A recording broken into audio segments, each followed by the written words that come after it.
High বন্ধুরা, শুভ সকাল। সকলে কেমন আছো? আশা করি ভালো আছো। আমিও ভালো আছি। আজ সকাল সকাল চলে এসেছি জমির আল ছাড়তে। দেখেন, প্রথমে জমি চাষ করতে গেলে তার আল ছাড়তে হয়। পুরো জমির আল ছাড়তে প্রচণ্ড কষ্ট হচ্ছে।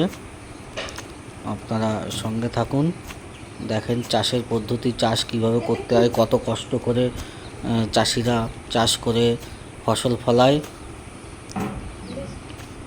যারা চাষ করে তারাই জানে যে চাষিদের কতটা কষ্ট করতে হয়, কতটা কষ্ট করে জমিতে ফসল ফলাতে হয়।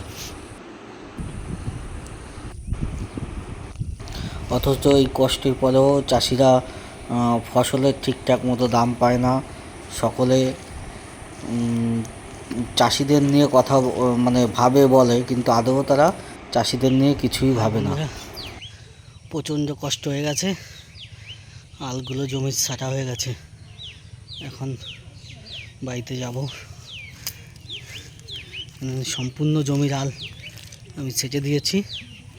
পুরো দেখতে পাচ্ছেন, এই যে আমার পিছনে দেখেন, এই যে পিছনে পুরো আল ছেটে পরিষ্কার করে দেখেন। এদিকেও প্রচণ্ড কষ্ট হয়ে গেছে। এত কষ্ট হয়েছে বলার নেই।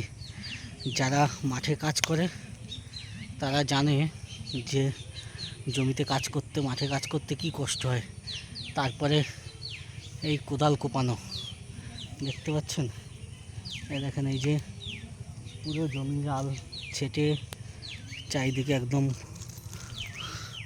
এটা পরিষ্কার করে দিয়েছে। দেখেন, দেখতে পাচ্ছেন, দেখেছেন। দেখেন, এই যে পুরো আল ছাটা হয়ে গেছে। এখন বাড়িতে যাব। বেলাও অনেকটা হয়েছে, খিদেও পেয়েছে,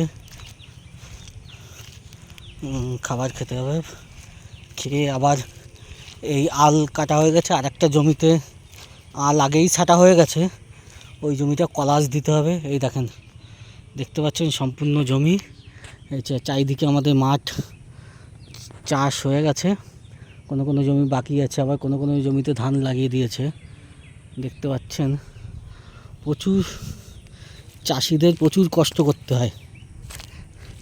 এত পরিমাণে কষ্ট করতে হয়, তারপরেও ফসল ফলিয়ে ঠিকঠাক ফসলের দাম পায় না। আর ফসল যদি ঠিকঠাক মতো না হয় তাহলে কত লস হয় সেটা আপনারা ধারণা করতে পারবেন না। প্রচুর কষ্ট হয়ে গেছে।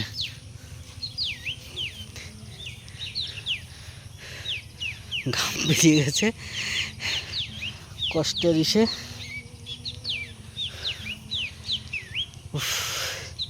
যে পরিমাণে কষ্ট হয়েছে। এখন এই বাইরের দিকে যাব। এই জমিটা আল ছাটা হয়ে গেছে, আর একটা জমি আছে, সেই জমিতে কলাস দিতে হবে।